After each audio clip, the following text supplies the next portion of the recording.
पाकिस्तान के दिफाई बजट में इजाफे की खबर इंडिया पर बिजली बनकर गिरी है। इंडियन गोदी मीडिया में हाहाकार मची है। अब क्या होगा? पाकिस्तान अपनी फौज को जदीद हथियारों से लेस कर रहा है। वफाकी वज़ीर खजाना मोहम्मद औरंगजेब ने दिफा के लिए 20% इजाफे के साथ 2550 अरब रुपए मुख्तस करने की तजवीज दी है ताकि मुसल्लह अफवाज की बुनियादी जरूरियात पूरी की जा सके।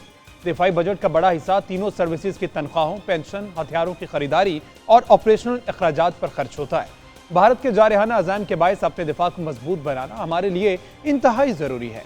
भारत हर साल पाकिस्तान के मुकाबले में 10 से 11% ज्यादा रकम अपने दिफा पर खर्च करता है। 1 अप्रैल से शुरू होने वाली माली साल के लिए भारत ने दिफा में 10% इजाफा किया, जबकि खुफिया फंड भी बढ़ा दिया जो पाकिस्तान में TTP और बलूचिस्तान की अलहदगी पसंद तंजीमों को दिया जा रहा है। भारत का दिफाई बजट $90 बिलियन से भी ज्यादा है, जिसमें पिछले माह मई में मजीद कई अरब डॉलर्स का इजाफा किया गया। यह इजाफा पाकिस्तान पर हमला करने के लिए किया गया। भारत के मुकाबले में पाकिस्तान का दिफाई बजट सिर्फ $7.64 बिलियन था। आप अंदाजा लगा लें, भारत का दिफाई बजट पाकिस्तान से 10 गुना से भी ज्यादा था। सोशल मीडिया पर कुछ लोग इस प्रोपेगेंडे का शिकार नजर आते हैं कि दिफा पर तालीम और सेहत से ज्यादा पैसे रखे जाते हैं। इसे बुनियाद बनाकर भी दिफाई बजट पर तनकीद शुरू कर दी जाती है, जबकि हकीकत इसके बिल्कुल बरक्स है। ये बात बिल्कुल भूल जाते हैं कि दिफा एक वफाकी मामला है, जबकि सेहत और तालीम के शोबे सूबों के पास है।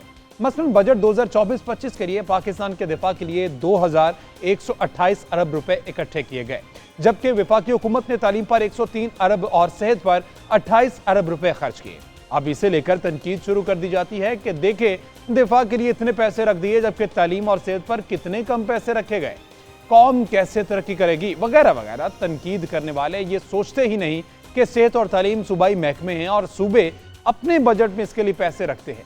पंजाब हुकूमत ने बजट 2024-25 में तालीम पर 669 अरब रुपए और सेहत पर 539 अरब रुपए खर्च किए। इसी तरह सिंध हुकूमत ने तालीम के लिए 519 अरब रुपए और सेहत के लिए 334 अरब रुपए रखे। खैबर पख्तूनख्वा ने तालीम के लिए 348 अरब रुपए और सेहत के लिए 228 अरब रुपए रखे। बलूचिस्तान ने तालीम पर 88 अरब रुपए और सेहत पर 42 अरब रुपए खर्च किए। इसी तरह आजाद कश्मीर और गिलगित बल्तिस्तान ने भी सेहत और तालीम के लिए अरबों रुपए रखे। यूं वफाक और सूबों का तालीम और सेहत का माली बजट 3000 अरब रुपए से भी ज्यादा बनता है। हमारा दिफाई बजट सेहत और तालीम के बजट से 900 अरब रुपए कम है। दिफाई बजट पर तनकीद करने वाले इस पर गौर ही नहीं करते। खैबर पख्तूनख्वा और बलूचिस्तान समेत मुल्क भर में दहशतगर्दी के खिलाफ जंग में सालाना 500 अरब से 600 अरब रुपए खर्च किए जाते हैं। अगर हम पाकिस्तान और भारत के माजी के दिफाई बजट पर नजर डालें तो पाकिस्तान के मुकाबले में भारत ने अपने माली साल 2023-24 में दिफाई बजट में 13% इजाफा किया, जबकि 2022-23 में दिफाई बजट में 10% इजाफा किया था। अगर इस रकम को अमरीकी डॉलर्स में देखें तो 2023-24 में पाकिस्तान का दिफाई बजट 7.6 बिलियन डॉलर, जबकि भारत का दिफाई बजट 84 बिलियन डॉलर था। 2024-25 में पाकिस्तान का दिफाई बजट 7.64 बिलियन डॉलर, जबकि भारत का दिफाई बजट 85 बिलियन डॉलर से भी ज्यादा था। भारत के बड़े दिफाई बजट के बारे में यह कह देना कि भारत रकबे और आबादी में पाकिस्तान से बड़ा है, इसलिए इसका दिफाई बजट ज्यादा है, किसी तौर पर भी मुनासिब नहीं। इस तरह तो इसराइल की आबादी 95 लाख और रकबा हमसे बहुत कम है, जबकि उसका दिफाई बजट पाकिस्तान से 3 गुना ज्यादा है। पाकिस्तान आबादी के एतबार से दुनिया में 5वें नंबर पर है, लेकिन हम अपने दिफा पर खर्च करने में 35वें नंबर पर है। बाज़ गैर मुल्की इदारे पाकिस्तान के डिफेंस बजट को 8.5 बिलियन डॉलर से 10.1 बिलियन डॉलर तक बताते हैं, लेकिन ये रकम वो अपने सियासी मकासद के लिए बढ़ा चढ़ा कर पेश करते हैं। दूसरी अहम बात यह है कि पाकिस्तान का बजट पाकिस्तानी करेंसी में पेश किया जाता है। रुपए की कदर में उतार चढ़ाव के बायस भी बजट के आदाद और शुमार में बहुत फर्क आ जाता है, यानी अफरात ज़र के बायस दिफाई बजट बढ़ने की बजाय कम हो जाता है। पाकिस्तान जैसे जोग्राफियाई लिहाज से हसास और सिक्योरिटी चैलेंजेस से दो चार मुल्क के लिए दिफाई तैयारियों को मजबूत बनाना नागुज़ीर है।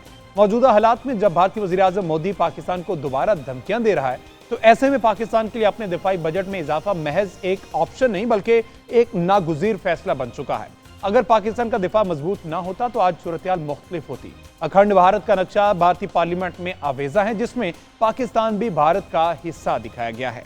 पाकिस्तान की आतो शिकस्त से पहले भारतीय वज़ीर आज़म और जर्नैलों की गीदड़ भभकियां ऑन रिकॉर्ड हैं, लेकिन पाकिस्तानी शाहीनों के हाथों 6 जहाज तबाह कराने और बड़े पैमाने पर अस्करी नुकसान उठाने के बाद भारतीय जर्नैल भीगी बिल्ली बने बैठे हैं।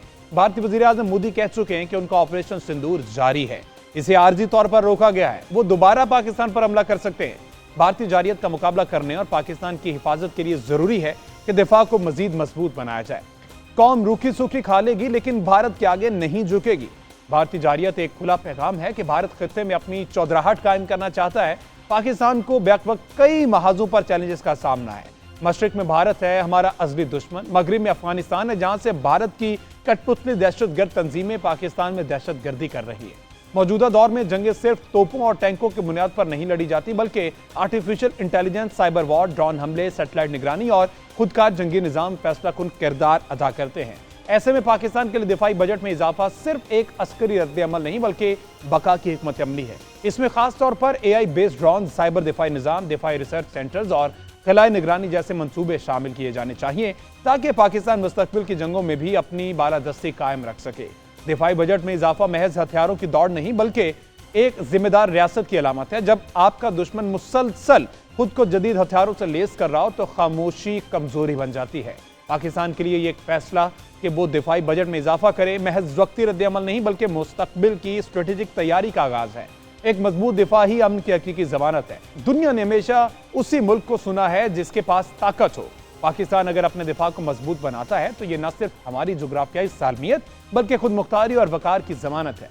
दिफाई बजट में इजाफा उसी सोच की अक्कासी करता है, एक कौम जो अमन चाहती है मगर कमजोरी के साथ नहीं बल्कि ताकत के साथ।